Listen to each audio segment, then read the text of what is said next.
guys, what's going on?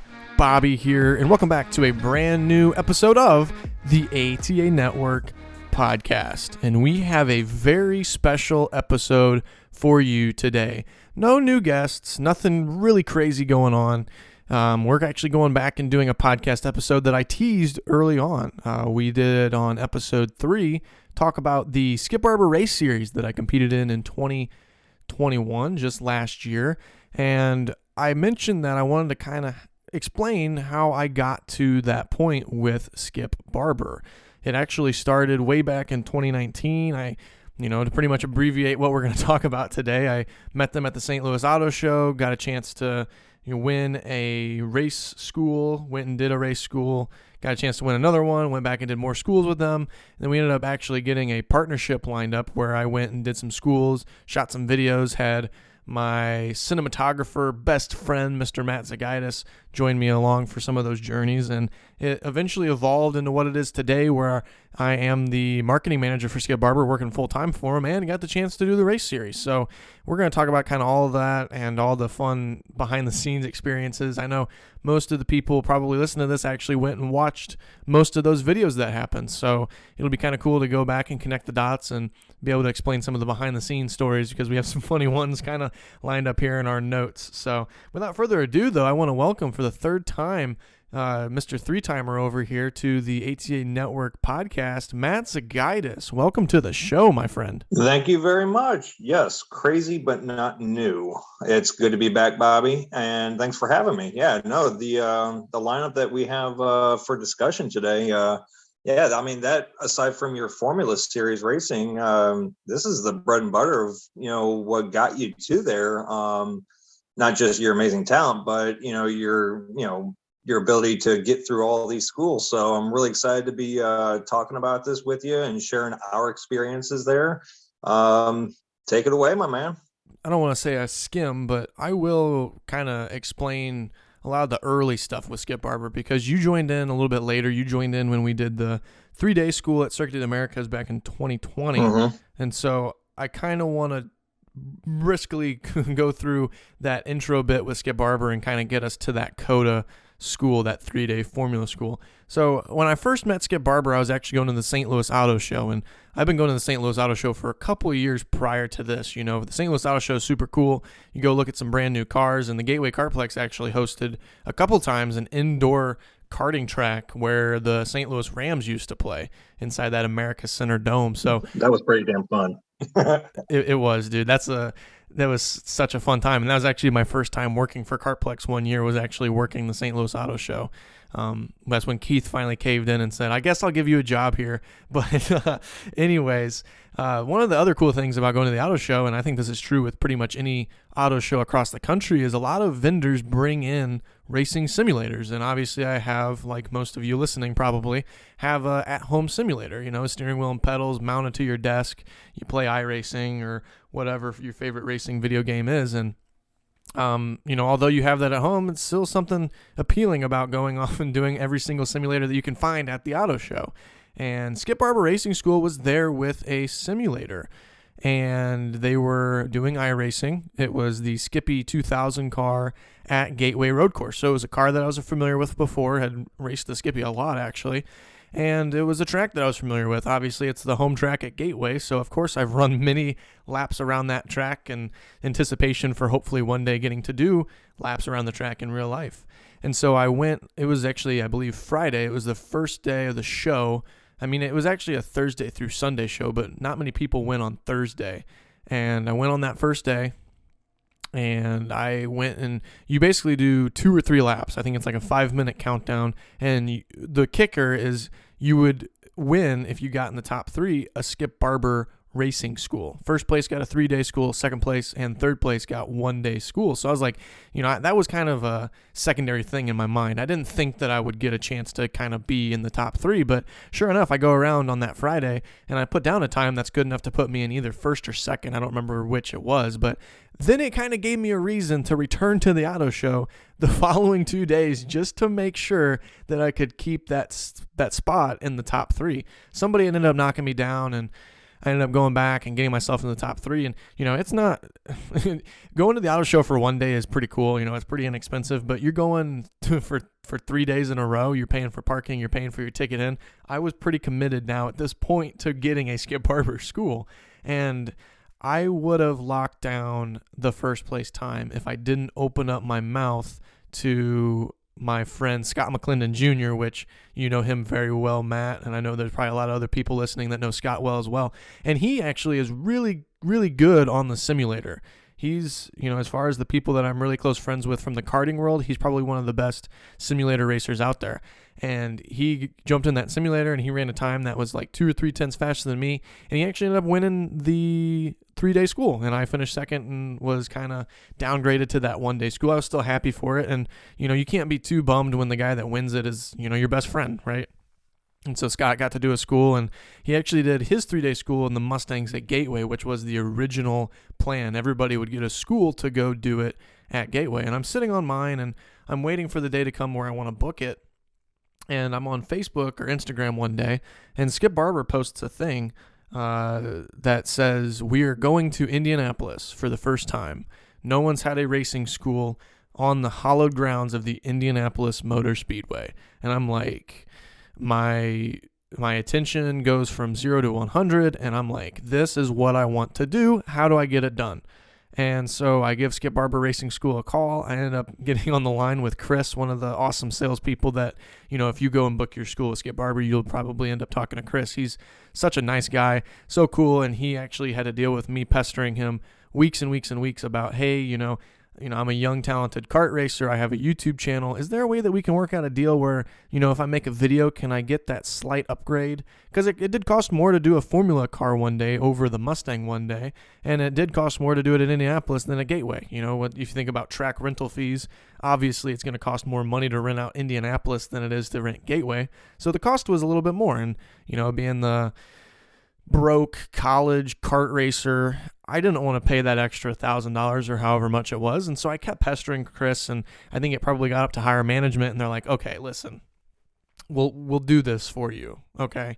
And so they ended up doing it for me, made the video. They thought it was really awesome, and went and did that school at Indianapolis with Mark Schwagen. And like I said, this was before you, Zagaitis, before you came along. So Mark Schwagen went along with me, and we went to Indianapolis a day early to watch Evan Stammer do a 3-day Skip Barber Racing School. He actually went and did the Skip Barber School at Indianapolis the same week that I went. So we figured, why not leave a day early, go see Stammer, go around the track, and kind of get a feel and kind of like what we do and kind of map out some of the shooting locations.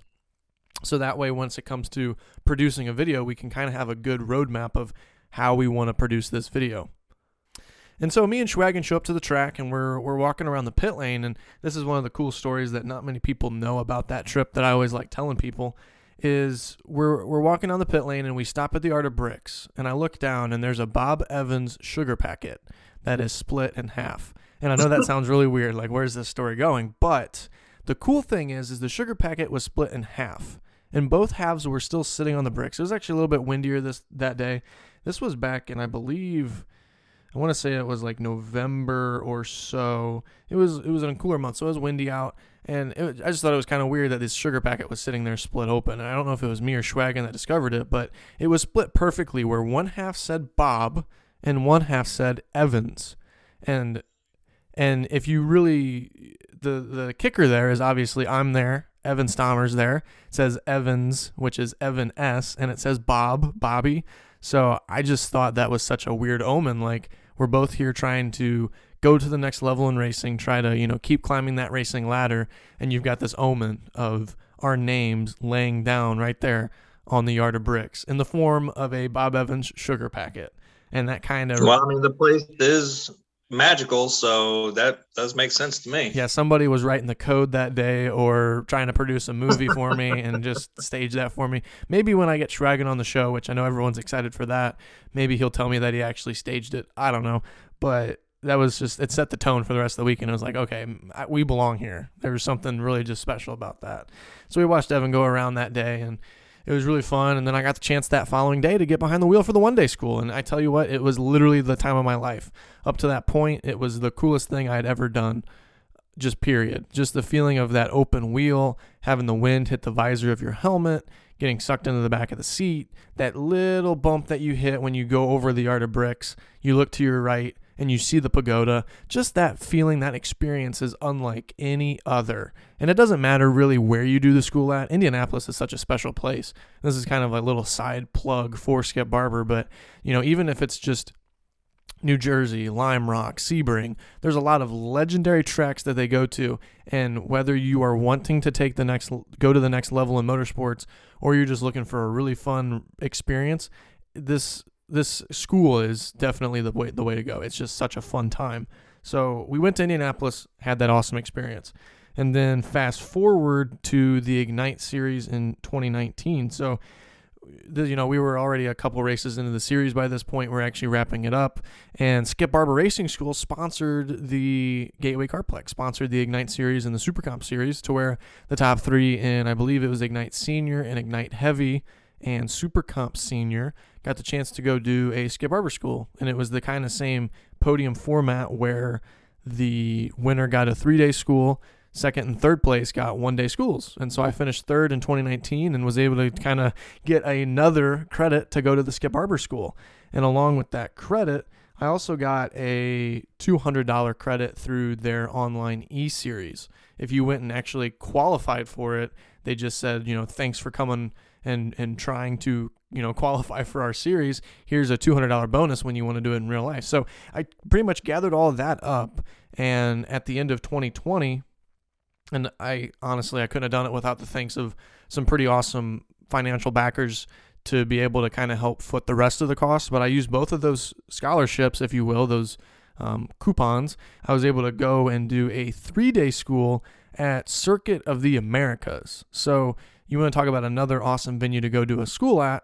We ended up going to COTA, and that's when I called you up, and you had helped me, at this point, help me with the Ignite series videos, and you traveled to some of the Challenge series videos. And so it kind of was a no-brainer to me that I needed Matt to come along and document this. And it was just done at the next level. It went from kart tracks to Formula One circuits. Yeah, and instead of running around no big deal. half-mile go-kart track where you can pretty much stand in the inside of and just shoot the entire track from one spot, now you're talking about a 2.5-3 mile road course that it's not that simple, which we kind of touched on that previous episode. But so yeah, I'm gonna kind of throw it over to you, Matt. What do you remember about that phone call and getting that chance to go shoot for my school when I did the 3-day school, and what was that experience like, that entire trip for you? Well, yeah, no, first of all, when you first called me to let me know what you're going to be doing, I mean, obviously, growing up, being a race fan myself and always hearing about the Skip Barber Racing School, I thought, man, that would be so cool to do. I just, don't have the opportunity right now to make that happen. But the way that you went about, getting yourself to the school, putting in the effort to, on the simulator and with these coupons of yours, when you called me and said, hey, I'm going to be doing the 3-day formula school at Circuit of the Americas, it didn't really take a whole lot of convincing, man. I mean, and that, anytime that you pop in and say, hey, I'd really like to have you as my camera guy,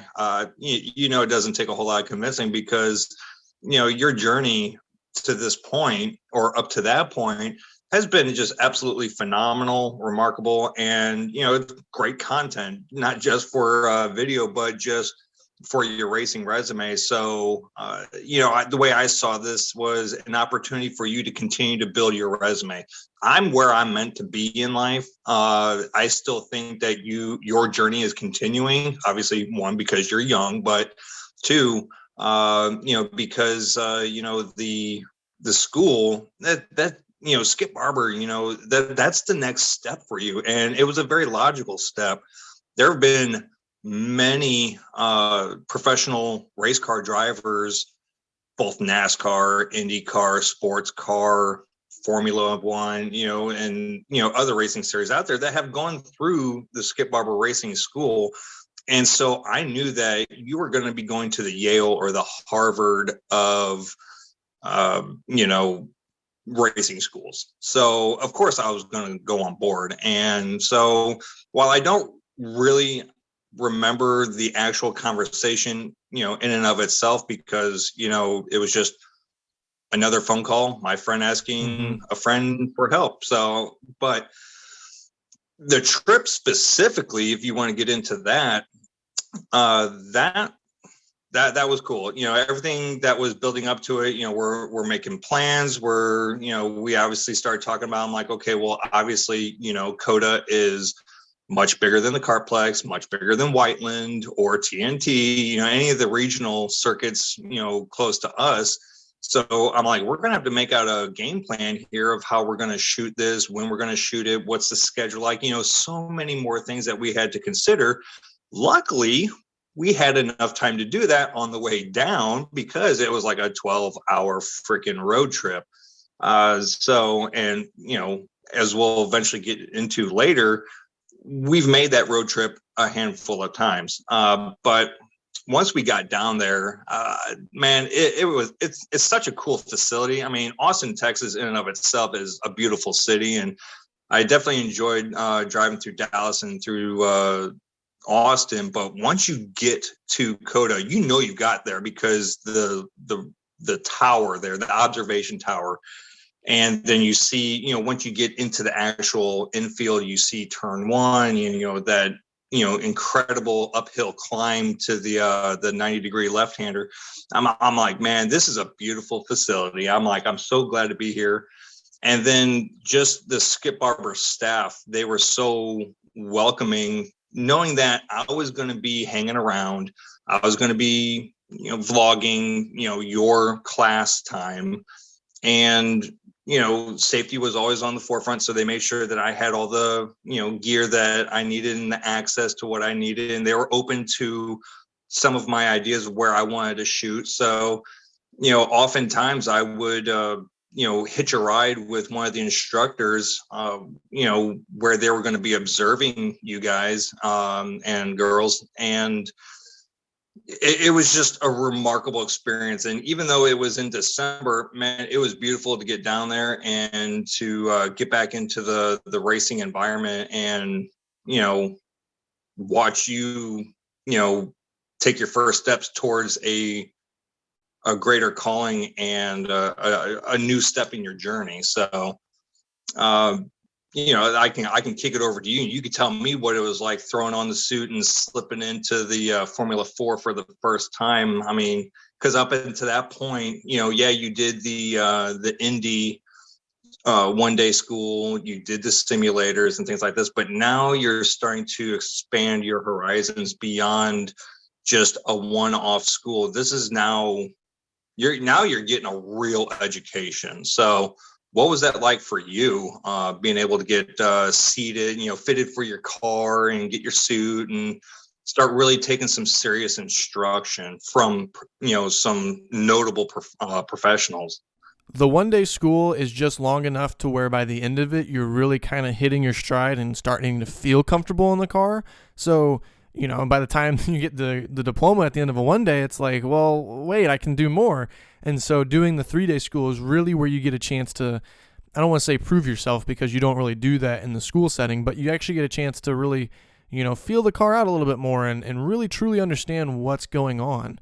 And so to be able to actually get down there and do that track is so much fun too. And it's a good learning track too. I always recommend that if someone's like not sure of what track to go to when they want to do a formula school with Skip Barber, COTA is such a great place for it. You just have so much runoff to where if you do make a mistake or challenge the braking zone, you've got all this runoff, especially like you think of turn one or in the carousel. You have so much room to where if the car does something and it wants to step out from underneath you and you do end up having an unfortunate lockup or you spin around, you know, you really got to try hard to find the wall or find a barrier at COTA to be able to hit it. So, no, it was a really fun time. And I think, you know, along with the school, and I can talk all day about how good Skip Barber Racing School is, you know, regardless of my association with them now being a full-time employee, but I think what was also equally as fun is just getting a chance to hang out and experience Austin, Texas. And like, I think that's one of the reasons too, is what makes like Skip Barber and like an Ignite Major, for example, those two, you think about going to Miami or Daytona in an Ignite cart and, you do the racing, sure, but actually these destination venues that you go to in and of itself is a very fun time. So it was just such a really cool experience. And this is before we really inked a deal with Skip Barber. So we really didn't know if there was going to be anything on the other side of this 3-day school. So we really lived it up. I mean, I kind of want to get into some of our side stories here, our side notes from that event. Because if you want to see how that Skip Barber racing school went, that 3-day school, well, we have a 3-part vlog on the ATA network. That'll be linked in the link dump, and you can go and watch those videos. But the things that you necessarily didn't see, and I kind of I want you to explain the story because I think you're going to do a better job at it than I would, is we went to this restaurant that was recommended by the instructors called Fix, or I don't even know if that's necessarily how you pronounce it, but as Americans, and it says Fixe, it's Fix to us. So Fix Southern House. Fix Southern House, downtown Austin, Texas. Walk me through how awesome that restaurant is and the little party that we had. Oh my God, yeah. So at the end of the day, everybody's tired, everybody's hungry, and of course, I've never been to Austin. I'm not sure. I don't think you've ever been to Austin up until that point. So, we're just like, okay, well, we could, go back to the hotel like a couple of losers and hit up some room service or some fast food joint. So, we were listening into what the instructors were doing, and apparently they always go to Fix Southern House. So, and they invited us to join them, and we're like, oh, okay. Or at least they recommend that we, check it out. And they're like really talking up the biscuits, and I'm like, okay, that's cool, I guess. But we're like, what the hell, why not? When in Rome. Well, and apparently in Austin, you go to Fix. So we went down there, and we got got parked, and we're walking up, and I'm like, okay, this looks pretty fancy, but once you get inside, yeah, it's pretty low lit. It's pretty classy, and I'm like, okay, we're experiencing the finer side of racing, now that we're with a bunch of professionals, and we're going to racing school, and now we're going to be able to relax and take a breath and enjoy some good food. And when we got there, obviously one of the first things I do is order a Jack and Coke, because that's my drink. I love it. So we're asking them, like, what's good? And they're, of course, they're talking up the biscuits, and they're talking about the fried chicken, and you're looking at the menu, and you're just like, okay, some of this is different, but why not? So I tried the fried chicken. Holy hell. I'm pretty certain that anytime we went to Fix, I kept ordering the fried chicken. It is so freaking good. Spicy honey, barbecue, boom, it's on point.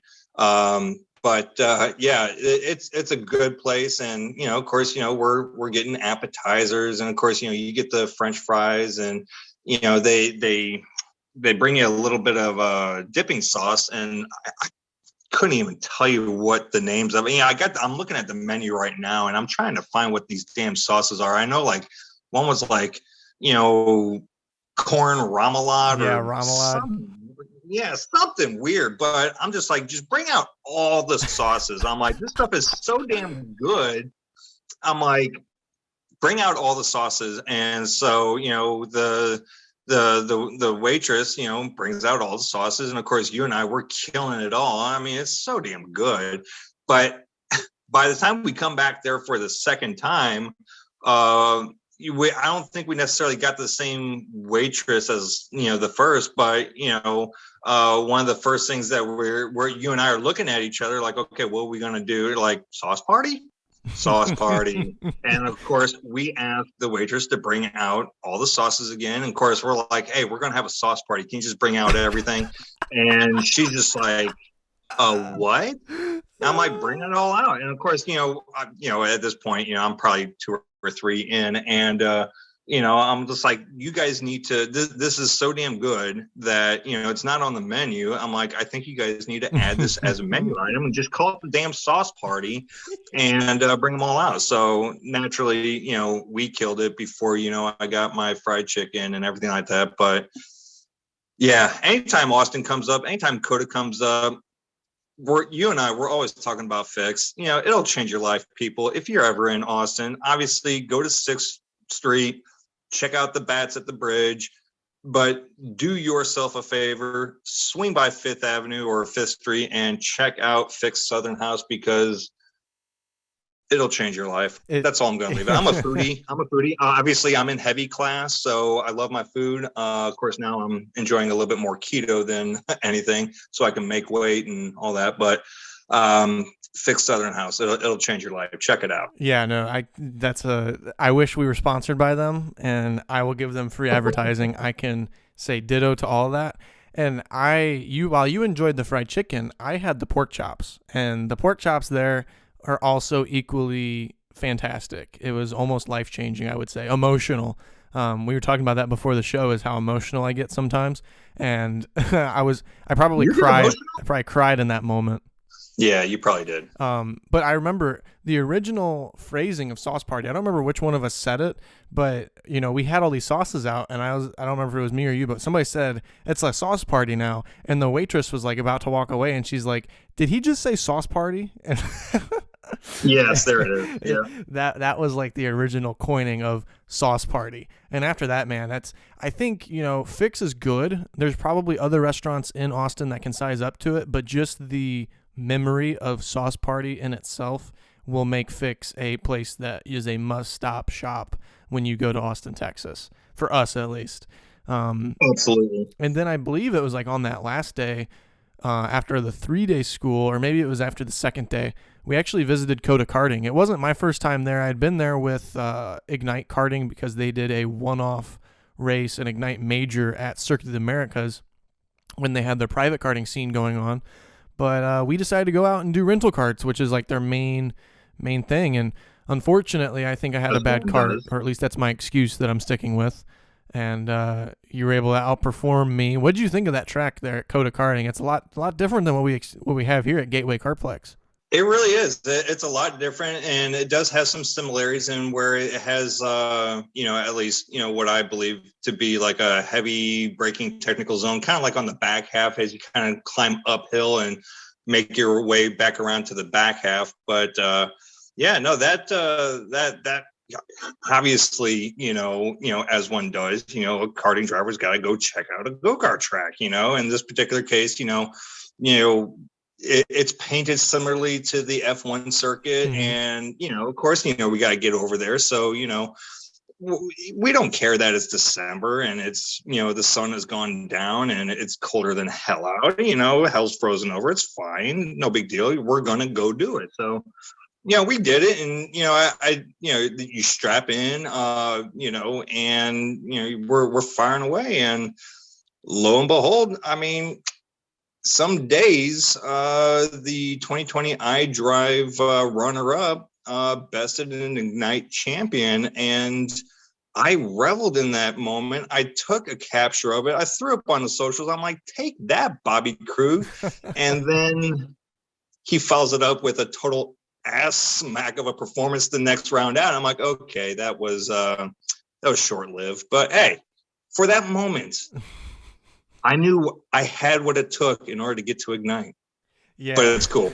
I love that facility. It's fun. If you ever get a chance to go down to Austin, to Coda, make sure you guys check out the Coda karting facility. It's good times. It was a very fun time, and although a short-lived celebration, it was a celebration nonetheless. This is true. I still blame the cart, and I don't remember what carts they have. I think they were Sodi carts. They weren't exactly the same model as the ones that we have here at Gateway, but I think they were Sodi or CRG, but pretty good fleet of carts, pretty fast, probably similar speeds that you would have at Gateway, or maybe a little bit slower, but just the track layout there, you really feel a similar sense of speed. Such a fun time. And then it's great. And then the last story that I kind of have from this 3-day school was on the way home. And you kind of mentioned it earlier, but we packed into my 2019 Ford Fiesta to make the trip back and forth. All that leg room. Which I know that you loved. And we pretty much after the school, we went home. Like, we had to drive through the night to get back because, I'm already taking you from your actual work schedule, that thing that actually puts the bread on the table for your family. So all this little Coda being a camera guy for Bobby Krug stuff isn't going to really pay the bills for you. And so it was kind of like, well, we got to get back. And it was the same for me too. I got to go back and work on these carts and get them ready to go. And otherwise Keith Sharp's going to fire me. So it was like, okay, we got to make a mad dash back to St. Louis. And so I, not by sense of me being careless, but I blame Waze for an incorrect reading on what the speed limit was. And I swear I have the worst luck going through Oklahoma. And if given a chance to avoid Oklahoma, I will not go through Oklahoma, because for whatever reason, the way that we went, I think it was highway or Interstate 69, and you're going through, and you go through you hit these small little towns. So you go from whatever the speed limit is, 65, 75 to 45. 35, or 35. It's like, it's crazy. So you keep hitting these speed zones, and you got to slow down, speed up, slow down, speed up. And, after a long day at a racing school with your sense of speed altered because you've been hypnotized, hopefully people out there have graduated the program and have heard the Terry Earwood or Don Kutchell speech at the end of it where, your sense of speed's altered, so you got to be careful when you go home because you may be speeding. And it wasn't a sense of that either. Like I said, I blame Waze because it told me that the speed limit, I believe they said that it was 65 and it was a 55 zone. And so I'm going through, man, I don't even remember. It was, what was the name of that small little town in Oklahoma? I don't even remember what it was. I feel like I could figure it out though. Nowhere, Oklahoma? I don't know. Middle of nowhere. I was asleep. It was like, I want to say it was like Manchester. What was it? It's going to bother me for the rest of the show. Anyways, we're going through this small little nowhere town in Oklahoma, and Matt's asleep. Matt is absolutely zonked out in the passenger seat. And old man's got to get his nap in. and I've got this cruise control because Waze is telling me it's 65. I've got the cruise control set to 69, and I'm just blowing through this town. And speed limit's actually 55. And so I didn't know that, and I am going through, we're about to go through this like exchange where the road splits off in a Y. I'm in the left lane, and I look behind me and I see a cop car, and he's like on me, and he's looking at me, and I look in the rearview mirror and I'm like, crap. Safety cars. Yes. and I have just like my heart drops. Like I feel like, I felt like he came up on me quick. I feel like, I've seen this in movies because I've never been pulled over. I've never gotten a ticket. I've never been in any kind of. Never? No, at this point, never. Oh my God. And that my heart drops. I look up in the rearview and I like see that. I'm like, oh God. I look over at you and you're like, and I'm like, Matt, you need to get up. I think we're gonna get pulled over. And as soon as I got those words out of my mouth, whoop, whoop. Nope, not us, you. Yeah. And literally, as soon as I said that, lights goes up on berries and cherries. And I'm in the left lane. And so I merge over into the left lane just to get out of the way, which is a dumb mistake. I don't know what I was thinking. And, different states have different laws. In Missouri and Illinois, you still don't do that. So I don't know what I was thinking. I was just being completely stupid. And so I get over, and because originally I thought, maybe he's responding to a call. Maybe he's not wanting to pull me over. He's just wanting to get by me. So it's like, okay, I'll merge over to the left lane, get out of his way. And unfortunately, he follows me right off the road. And I'm like, oh no, great. And so he walks up to the driver's side, and he says, license and registration. He says, why I'm pulling you over? And the whole classic phrase. And I'm like, I don't really know. He's like, well, first off, you're not supposed to merge into the left side of the road. You're supposed to go onto the right side of the road. It's safer for me, safer for you. We're not going to get hit, all that stuff. And he's like, I also clocked you back there doing 69 and a 55. See you with out-of-state plates. And I don't know, that doesn't make sense either. I'm out of state. I don't know the area very well. So he's like, since you're out of state, we got to, have a talk with you, make sure you're taking it slow through my town. Don't be stepping on my turf. I don't know why I gave him this voice. He's very much like this. He's like, don't step on my turf. Then I won't pull you over. We won't have any funny business.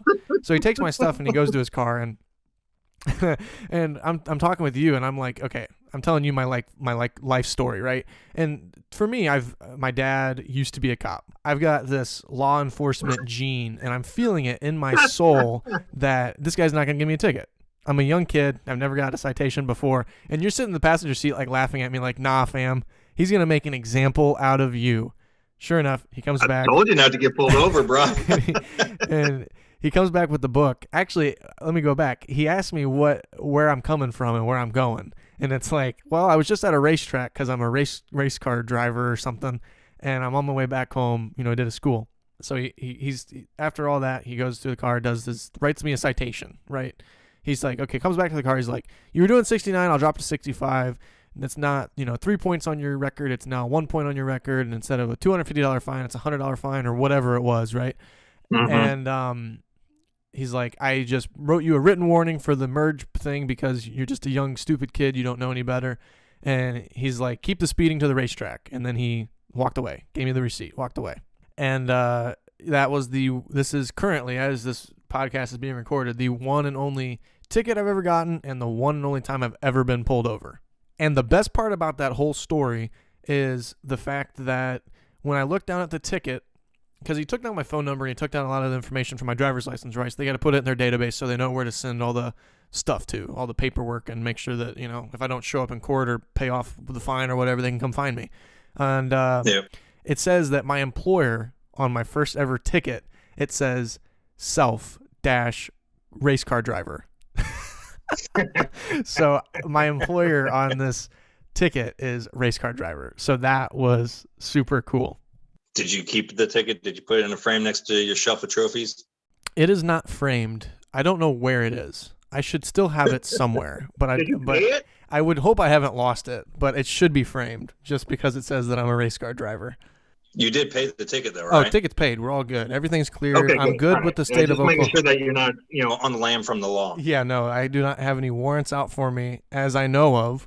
And as far as I know, me and the state of Oklahoma are in good terms, although I will still do everything in my ability to avoid going through Oklahoma. It's not me, it's you. I will be avoiding you from now on. Yeah, the relationship between me and Mrs. Oklahoma is done. We're not happening. So now moving on to our second event. And the second event was actually the first one that we were contracted by Skip Barber to do. Skip Barber loved the video that we produced of doing that 3-day program. And they're like, we want you to come back. We want you to make videos of every program that we offer. And in my mind, I'm like, what a deal. What an opportunity, right? I mean, that was huge. That was really huge. We're like, oh, okay. Well, and to think, like, let's say I go off and do all these videos and I didn't get the job offer and I didn't get all these cool experiences. That's still something substantially awesome to put on your video resume. I got contracted by Skip Barber to make 15, 20 videos for them. So, and the cool thing about this is I was actually able to kind of get you back into this deal and to actually get you a Skip Barber Racing School in exchange for being the videographer of the deal, which, you still have to do that school. And I'll be excited for when we can kind of sit on a podcast episode and talk about your experience getting a Skip Barber school. But, we got the chance to go back. And so we decided to pile right back into that Ford Fiesta and drive our way back through to Austin, Texas. Except this time we did not go through Oklahoma. So we get there, and the 2-day school compared to the 3-day school is two different animals. I mean, you start out the day still with your skid pad and autocross. It's a little bit altered. Obviously you're at a different experience level now. So they changed the skid pad to more of a paperclip kind of thing to kind of get your braking and your brake release and kind of practice rotating the car. And it's completely different. And you go right into lead follow and you end the day with open lapping. And then that second day, you do a lot of wheel-to-wheel stuff with instructors. So I went out there with Carter Fartuck and Eric Powell, and I'm dicing it up with them. And the 2-day school in itself, this is a stretch, but the 2-day school, obviously being abbreviated that extra day by the 3-day school was still, I think, a lot more enjoyable as far as a behind-the-wheel experience than the 3-day school. But you have to go through the 3-day school to get to the 2-day school anyways. So you might as well just go out and buy all 5 days at one swing.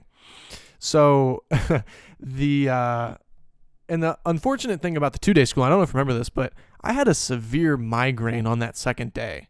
I ended up having to I asked you for Tylenol, you didn't have any, I didn't have any, and Eric Powell gave me some Tylenol or something.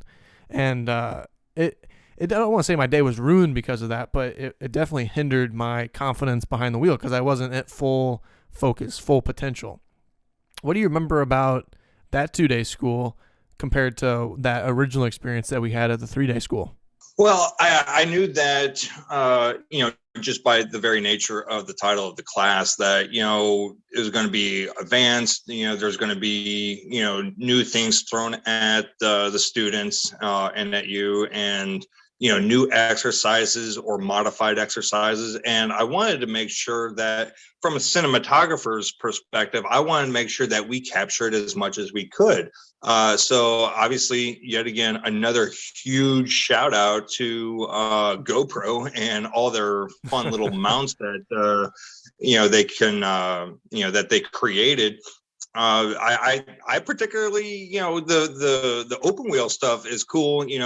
We're able to put the cameras in places that you don't typically get to have unless it's like, a commercial or something like that. You don't get these types of camera angles generally in a race broadcast. So, when it came to the actual on track in the open wheel car, we had some ideas of what we were going to do. But there were some things that we didn't do in the 3-day that I wanted to make sure that we got in the 2-day to help better explain what a skid pad is, especially to somebody that, is new to the ATA network, vlog series.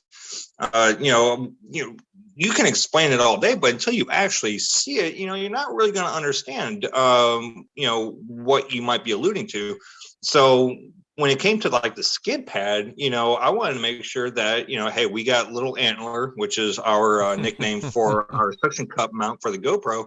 I wanted to make sure I put it in places that captured what you're talking about. So I put it on the right rear door, looking back at the plastic skid ring that is around the Skip Barber instructor's car.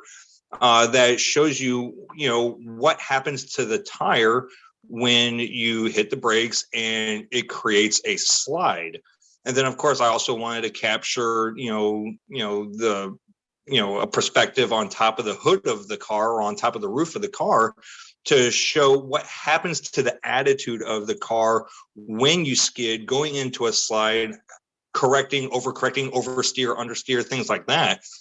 So I want to make sure that, if the school is going to be advanced, I also wanted to make sure that we capture the essence of the advanced stuff. So we got into it a little bit more, detailed with where we're putting the camera, what I'm, recording and things like that. So the skid pad was fun. The autocross was cool. And, of course, GoPro is fine and, it captures a great deal in fine quality. But, I'm like, at one point, I'm like, hey, Bobby, you think while we get that GoPro going on, I get, the essence of what it's like being in the car, getting thrown around in the autocross. And, the instructors were cool with it. And so I hopped into the back of the car while you were doing your autocross, and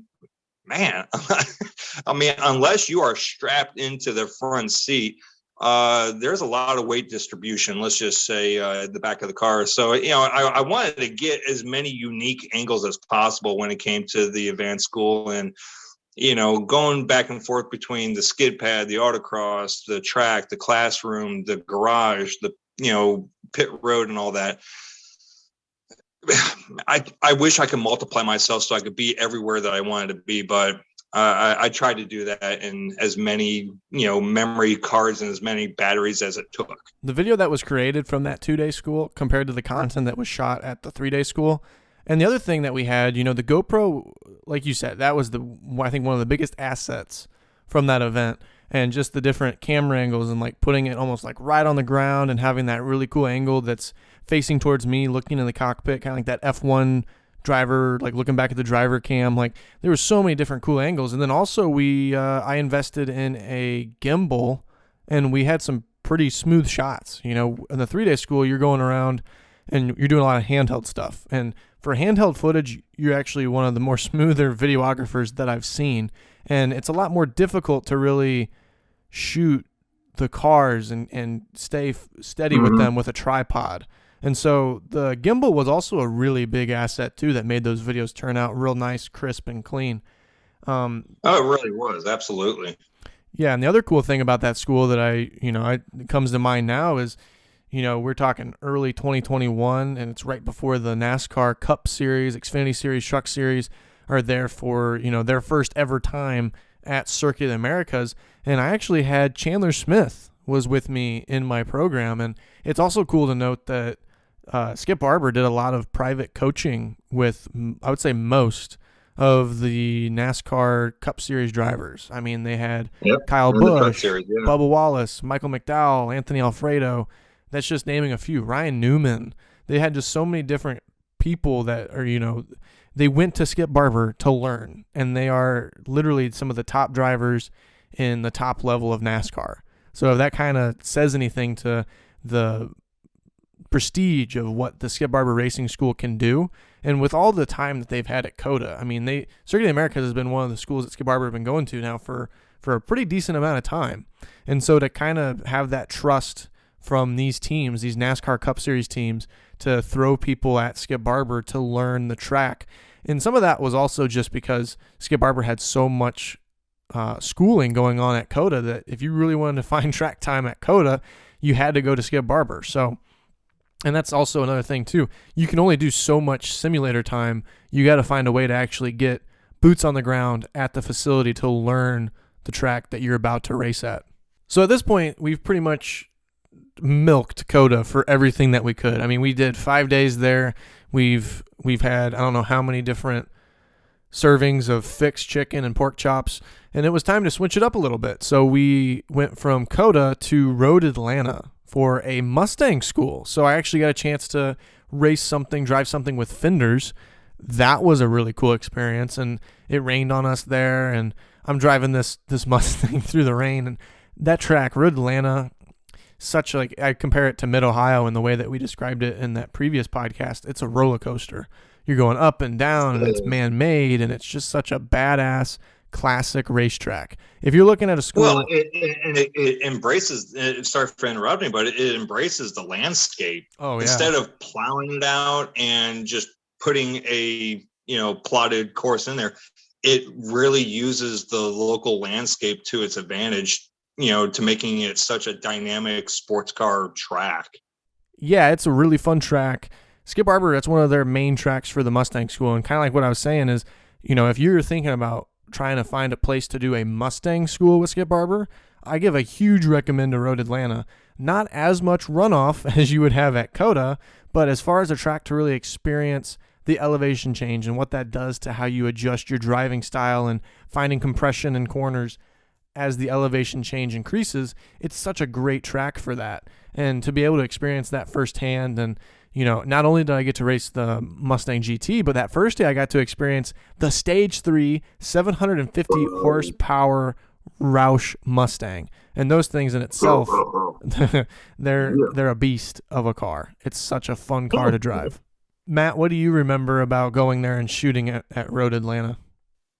Oh man! Well, first rolling up there, of course, like you said, we're going in there in March, and so down in Atlanta, March time frame, obviously it's spring or winter, or we don't know. We just know that it is it's overcast.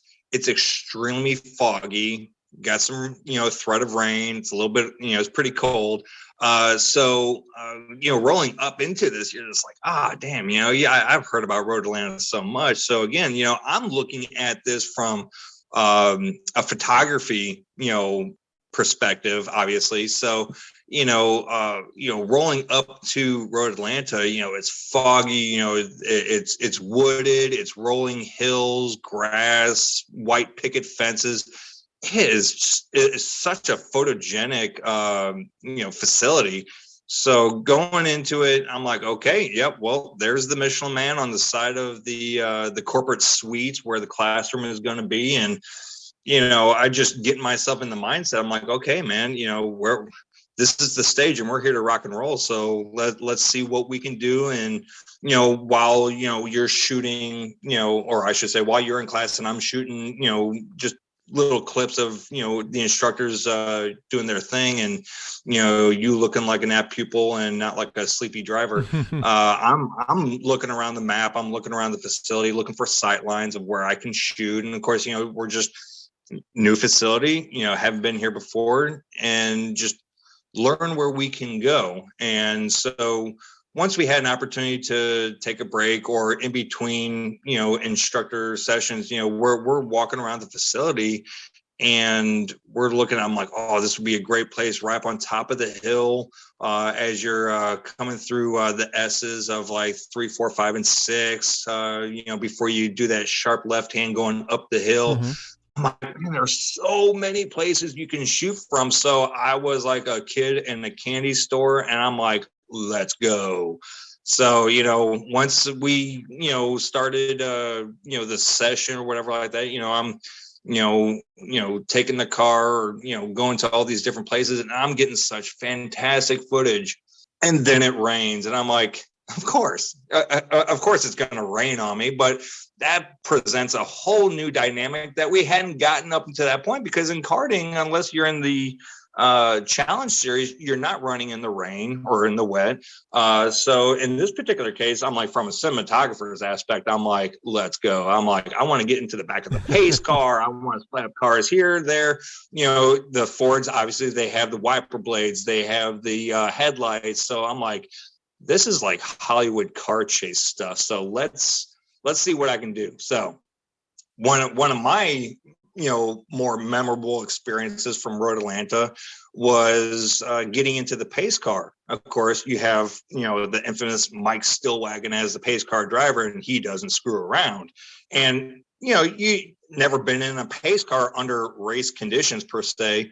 That they're going fast enough to keep pace for the race cars, but until you're actually in there, you're like, holy crap, man, he's really throwing this car around, and he's only doing like 70 or 80, but doing 70 or 80 on the highway is a little bit different than doing 70 or 80 through the S's of Road Atlanta. So, I could throw a GoPro on the back of the, stage 3 Roush Mustang that served as the pace car, or I can get into the back of the seat and, get the shots that I want to get that you can't necessarily get with a GoPro, because, you're kind of at a fixed lens perspective. So I wanted to get close-ups, I wanted to get tracking, I wanted to get some zooms and, things like that. So Stillwagon was okay. Skip Barber was okay with me getting to the back of the car. And so I braced myself and strapped myself in as much as I possibly could.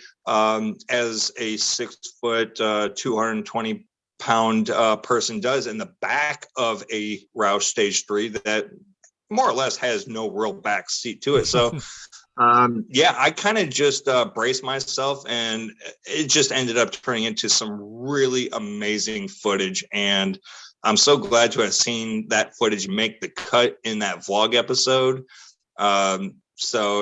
Again, rain presents a whole new dynamic to not just racing, but also to cinematography. And it was cold, it was wet, it was miserable. I'm working for freaking peanuts, but at the same time, it turned out so awesome. So that's my more memorable experience from it, other than just freezing myself to the core.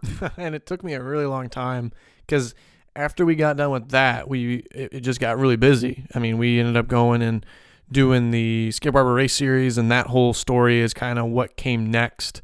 And I got really busy, and I just kind of sat on that footage for months and months and months. And it wasn't until towards the end of last year where I was actually able to put the footage together and actually release the vlogs out to the public. So to be able to see all that, I mean, it just kind of progressively kept improving as far as the cinematography and the storytelling of it. And this is the different dynamic shots. I mean, like you said, you were in the back of the car, you were able to shoot out the rear window, but we also still did the GoPro on the back of the pace car, and it presented a whole different kind of perspective, although you're doing a similar thing, but it's just completely different. So it was such a cool, the videos turned out great. And besides the video aspect of it, my experience behind the wheel was super awesome. I mean, like I mentioned before, getting to do it in the rain, and just the other thing too is you're having to do heel toe, work down there in the cockpit. The Formula car, it's good because it's pretty much auto blip you just play with the pedals or the paddles rather, the shifting paddles, and you don't have to worry about the clutch in between shifts. With the Mustang GTs, you do. And so you're talking about heel toe down shifting and all that stuff. And while I'm still trying to work on that to this day, it was cool to be able to get proper training and proper experience to be able to practice those skills. So it was a really fun time. Kind of, I don't want to push this podcast, or I don't like how I said that. So besides the on-track stuff, we also have some funny stories, some cool things that we did along the way while we were at Road Atlanta for that school.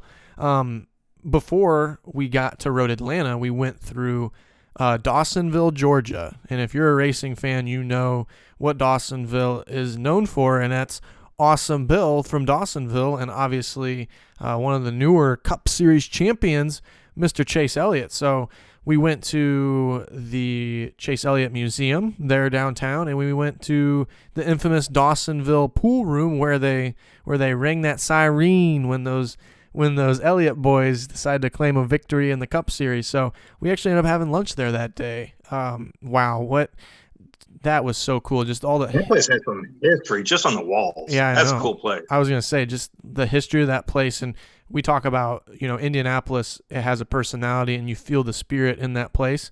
Just that pool room and just seeing everything on the walls. That place had the spirit of the Elliots and what that family means to the sport of racing. It was just so cool to go in there, and the food was really good too, actually, as well. So while we're going through and recommending places to visit, I would definitely put Dawsonville Pool Room on that list, and also that museum in downtown Dawsonville. They had a lot of the cool old Bill Elliott cars, some of Chase Elliott's cars. I remember one of his Margate go-karts. Yeah, some karts were in there as well. His first NASCAR Cup Series win car was in there from Watkins Glen. So it was a really cool experience. And to be clear, it doesn't just celebrate the Elliots. It celebrates a lot of the Dawsonville local drivers and things like that, both the pool room and the museum.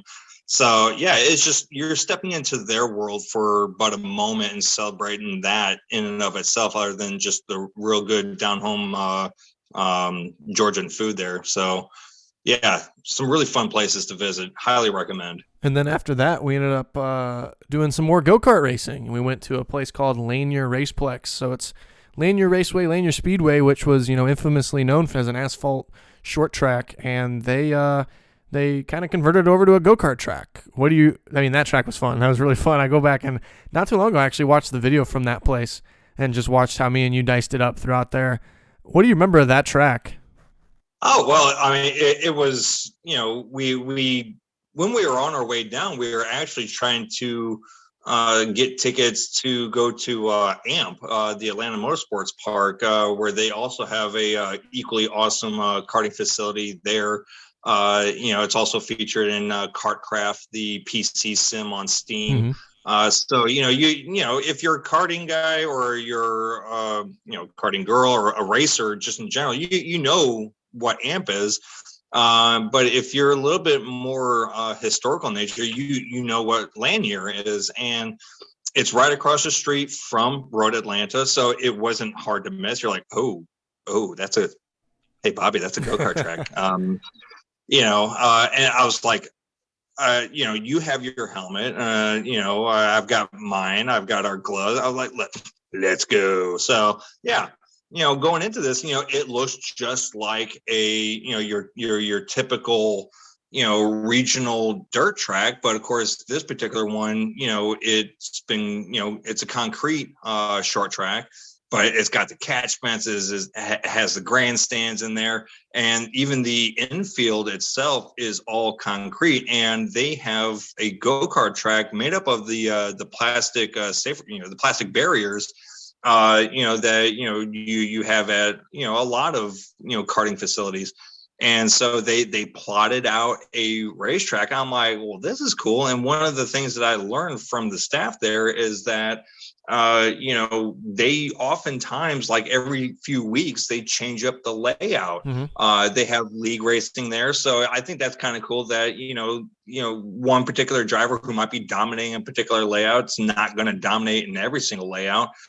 But we got there, we got strapped in, and of course, we're going to give it our everything because of course I always have something to prove, and you're always trying to kick my butt.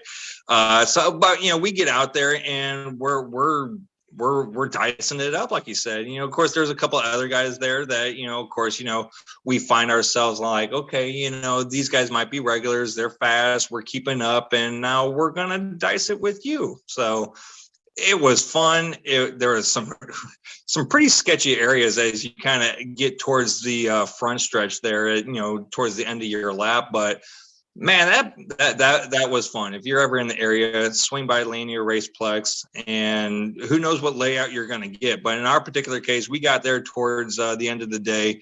We're having fun, and it made for some good video content. I think we ended up purchasing like a 3-pack, and we ended up leaving with an extra credit still in our account. So we have to make another trip down there one of these days to go do some more kart racing. And I was kind of bummed that we didn't go to AMP because, I mean, like you mentioned, that place is in Kartcraft. It's such a pretty legendary kart track, I would think, with just that big elevation drop going downhill. I mean, it's just such a cool track. But, Lanier actually pretty much served pretty well for what I was, kind of anticipating. I didn't think it would, but it served really well. So I can also kind of second that recommendation. It delivered. It was a good time. And that layout that we ran, like you said, like you're going from one edge of a barrier to the next edge of a barrier, and you're like flat out through the corner. Like we had that one little section, I think we both kind of compared it to Rock Island, where it's like you're in a tunnel of barriers. It's a 90-degree left-hand corner, or actually it was a right-hand corner and then the left-hand corner, and you're just like flat out just hoping that you don't hit the wall. It's just such a fun time. And then when someone does hit the wall, then it changes the layout, at least until they can put the barrier back where it belongs. Oh, I got a little bit of extra runoff. Thanks, buddy. Yeah. Or thanks, Ziggy. So one more little story there about our Road Atlanta trip before we move on to our last topic is in Brazelton, Georgia, where Road Atlanta is and Lanier Raceplex, like we just talked about. There's this restaurant called Moonshiners. And it looked just like it was just like in a strip mall area. Didn't look like it was going to be anything crazy. And we get in on music bingo night. And Matt, do you remember anything about that night? Yes. So obviously, we're in an entirely different area, and we want to check something out. We had no idea what Moonshiners was going to be. We're looking at the menu online from the hotel room. We're like, why not? We'll swing by. It ended up being one of the more entertaining nights that we had after a school with Skip Barber. And, we're ordering food. It's loud. It's wide open. And, of course, they're doing a musical bingo. And if you don't know what that is, they basically play, I think like 5-10 seconds of music. And then, of course, you got to guess on your bingo card what that song matches up to. And, of course, if you win bingo, you bingo. And so, at this point, I'm just like, I'm not going to play because, I've got my own set, type of music that I listen to. And, I don't know if I'm going to be able to recognize all these songs, especially if they're newer songs. I'm in my 40s. I like my 80s music and, of course, like that. As it would be there, I'm starting to recognize some of these, the songs. So I'm just like, you know what? I'm like, screw it. Why not? I'm like, let's have some fun. I'm like, let's do bingo.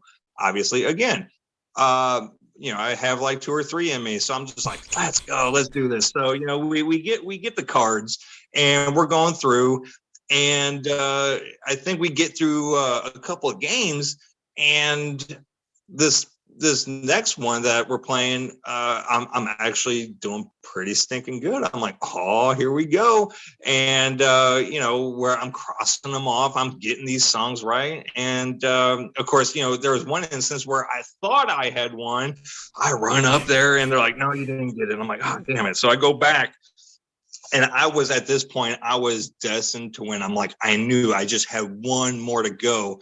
And I recognized the song, the one that I had left. And of course, sure enough, they play that song. I scratch it off. And of course, again, I'm a couple in deep. It's been a long day. I'm miserable. I'm cold. I'm now dry. I'm well fed. And I'm a couple sheets to the wind. And also, I got bingo. And I'm like, holy crap. music bingo, bitch. And I won. I got up there. I got my prize. Couldn't tell you what it was. I think it was just like, free burger or something like that next time. I'm like, well, we're not going to be here that long. I don't think I'm coming back. But yeah, yeah, you got to see a different side of me that you don't normally get to, because I don't really cut loose, but when I do, I cut loose like a sailor. And now we know that music bingo is my thing. So if you guys are ever hosting music bingo, invite me. I can help you out. It was such a hilarious transition from tired Matt at the beginning, and the guy comes by and says, "You guys want to play music bingo?" And you're like, "No, we are 100% not interested. Don't bother me with your petty offer ever again." And then transitioning into music bingo, bitch. I mean, that it was just such a night and day difference. And it was the funniest thing ever. Like, literally, like, you were getting into it. We were both actually getting into it. I don't want to put you under the bus. We were both getting into it. Like, we were like jumping up in our seats like girls. And the other thing too, like when they would go from song to song, right, it would have like a hard cut, and the guy would get on the mic like, "All right, well, it's time for round 7, yada yada yada." And there was one song playing. I don't remember what song it was, but me and you were jamming out to it, and it cut, and me and you were still both singing it, and the entire restaurant turned and looked at us like we were freaking lunatics because we had kept singing a song. Do you remember that? I don't remember what song it was. I could not tell you. I don't know. I'm pretty certain it was like Britney Spears, and I was just, 3 sheets to the wind, and I was just dancing and throwing it down like it was New Year's. But yeah, you could almost hear the record scratch and the needle hit the ground, and all of a sudden, everybody's looking at us like we just walked into the wrong balloon. Had to have been, like you said, had to have been Britney Spears or Katy Perry or something like that, man. It was just, it was so funny. Something like that, yeah. And I really think, like, while this is the Skip Barber story, and the racing school experience and everything that they've done for us is really cool, there's always something to be said about just those fun, like, side stories of, like, what we did when we weren't at the track. And that right there is definitely one of my favorites. So to kind of move on and kind of connect the dots from this show to the next show, after we got done with Road Atlanta, that was in March of 2021. That following month, I ended up getting a phone call from Skip Barber saying, "Hey, we're interested in you racing in a race in our race series at Circuit of the Americas." And that pretty much takes us to that 3rd episode of the podcast where we talked about me getting the chance to run the race series. And that phone call, man, like you talk about getting a phone call and getting the opportunity and feeling like you're getting called up for something that big. I was working at Gateway at the time, and I was in what we call the Copo garage and working on rental carts, rebuilding clutches, and getting everything ready right before the start of the season. And I'm standing outside the garage because you don't get service in the garage, and it's cold, and I'm talking on the phone with him, and I go through everything. I get that offer, and I go back inside, and I talk to Mark Root because I was working with Mark Root at the time, and I'm telling him, like, and he's been following around with this story, right? And this isn't something like just came out of the blue. Like, it was something that we kind of were working towards, trying to find the next thing, trying to suggest to them, like, hey, maybe you need help promoting the race series. And to be able to celebrate that, I was like so excited. I run back inside. I'm jumping up and down all over the garage, like losing my shit. And the first person I call was you. Not only to immediately be like, "Bro, can you jump on a plane to go film me in a couple of weeks?" But it was also just to celebrate, because I don't think that there's many people that really understand and appreciate the struggle, the hard work, everything that's went into it to get to that point, especially with you going to all these schools and helping me out with the production side of it. It's been a collaborative effort the entire way through. And so I just want people to know that, like, it's not just me carrying myself through everything. It's definitely an us situation.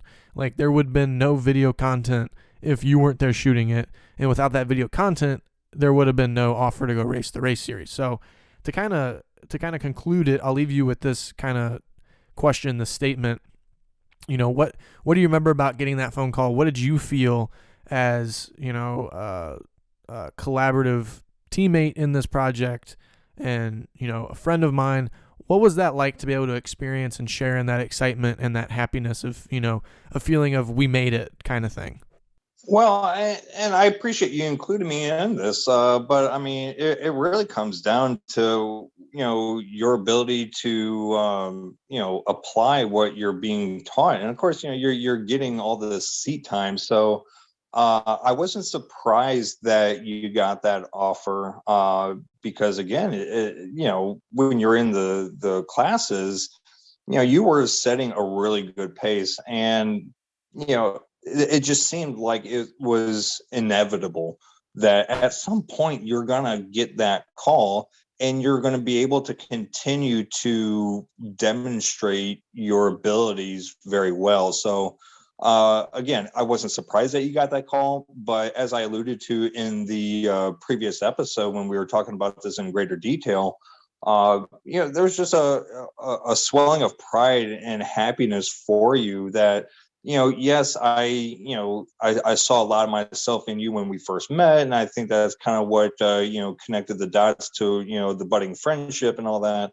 But I kind of keep this to myself that I had struggles of my own, and I think people do go through struggles of their own. And it really comes down to, at least I believe, because it's what happened to me is good things happen to those that surround themselves with good people. And, I appreciate the fact that you include me in that when I'm there just, shooting what you're capable of doing. But, speaking to the collaborative piece there, yeah, I think, you and I make a good team, a good vlogging team. And, of course, I wasn't going to say no, and I think that's why you keep calling me. I'm going to call Matt. He's not going to say no. He's got nothing else better to do. Although that's going to change for 22. However, I digress. I was extremely elated for you, and I knew that this is the moment that you were hoping for. And I knew that you weren't going to waste it. And of course, I'm going to be there. And so naturally, I said, yes, of course, I'm going to be there for a friend, whether it's you or if it's Scott McClendon Jr. or Brandon Lauer or Austin Russell, anybody at the track that might need help, the Ellsworths, it doesn't matter. I'm going to be there for you, and I will do whatever I can for you. In this particular case, as long as, you got what I needed in terms of being able to capture it, because, the schools are paced. There's a very, very, pointed schedule and all that. And when it came to race day, it was that, but so much more amplified. And so we needed to make sure that if I'm going to do this for you, we need to have a plan before we even step foot on the plane or sit butt in your Fiesta and make our way back down there. So again, just speaking to the collaborative efforts of you and I, your vlogging adventures of Skip Barber. Yeah, that I know how much that phone call meant to you, and I wanted to make sure that we captured that. And I just wanted to make sure that that was well documented. If no matter what happens to you moving forward, that opportunity is now part of your life and part of your racing resume. And words can say so much on paper, when a potential sponsor is looking at a driver, a prospective driver. Words only say so much. Video says so much more, obviously. And so we made sure that we did what we could in the social media platforms, doing live streams, in the moment while we're there, through the practice, through the qualifying and all that. So I just want to make sure that we got as much as we could for you, because opportunities like these can be rare for a race car driver. They, some guys and girls, they will go their entire life trying to find, that opportunity. And, yeah, man, I got you. I greatly appreciate everything. And, I know exactly what it's like sometimes, and I'll end on this note, and it's kind of a little bit off topic, but it's kind of plays in the exact same thing that you said. back in high school, I did a lot of videoing for a lot of the sports. And in the moment, I don't think people realized how difficult and the hard work that it is behind the scenes to produce videos. The shooting aspect of it, and then editing it, cutting it, and uploading it, and just pretty much broadcasting it out for people to go see. And then still to this day, I get messages from people in high school who are like, yeah, man, I look back at that video that you shot, and like, it's so cool to have that to look back on. And I have been in your shoes for different people for different causes. And so, I can be the first one to say that it's not just shooting video, but the hard work that you go through behind the scenes to do all this for me, it doesn't go unnoticed. And I literally mean it when I say that, like, this has been a collaborative effort and I couldn't have done it without you. So to kind of conclude it here, I'll say it again, and we've kind of said this with previous episodes, that you can find all of Matt's social media on the link dump, and you can go follow him on the Facebooks, on his racing page, Global Force Kart Sport, and Instagram at Global Force 74. Is there anything else that you want to end this show with, Matt, before we send it to the outro? No, I think we've said it all to this point. Everything that we're talking about, most of it is captured in all the vlogging episodes on your YouTube channel. So if you've never been to Bobby's or ATA Network's YouTube page, check it out, man. I mean, you can see where all our hard work is, and you'll understand the context a little bit more when you're watching.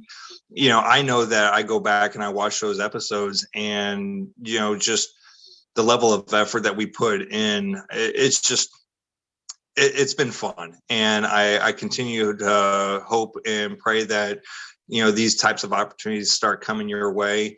I will continue to assist you as much as I possibly can. I appreciate you always, having me on the podcast for a third time now. Our collaboration knows no end. So who knows what we're going to be doing after the podcast, after Skip Barber. Maybe I'll start doing your social media when you're in the Indy Lights program or something. I don't know, but you can guarantee that you'll always have my support, and anybody else that's local or racing that needs our support, you'll always have it. And yeah, good times, my man. Good times. Thank you, Mr. Matt Zagaitis, for coming back on the show. And like you said, I go back and watch those vlogs, and the one regret I have is not capturing Music Bingo Bitch in the Road Atlanta vlog. So that's. I think we need to start, just bringing the GoPro just in the pocket. Like, oh shit, this is going to be awesome. Let's do it. I'm just going to walk around with the head strap GoPro, even when we're not at the racetrack, just to capture all the other things that happen. So yeah, there you go. Thanks for coming on, Matt. I greatly appreciate it. And I want to thank all you guys for tuning in and listening to this episode of the ATA Network podcast. And all the links to all those videos and everything that we discussed, you can find on the link dump at bobbykrug.com/podcast. And at the end of the show, as I always do, and I'll abbreviate it this week, I don't want to keep you guys too long here, but if you want to support the show, check out our store, shopatanetwork.com. You can find a bunch of different merch options, shirts, t-shirts, sweaters, hoodies, mugs, everything that you can possibly think that you could need is at that store, and it really helps support us since we are not sponsored yet by anybody. And if you want to do that as well, feel free to check us out and get a hold of us. bobbykrug.com has all of my contact information, so feel free to check all that out. But until the next time, I will catch you guys on the next episode of the ATA Network podcast.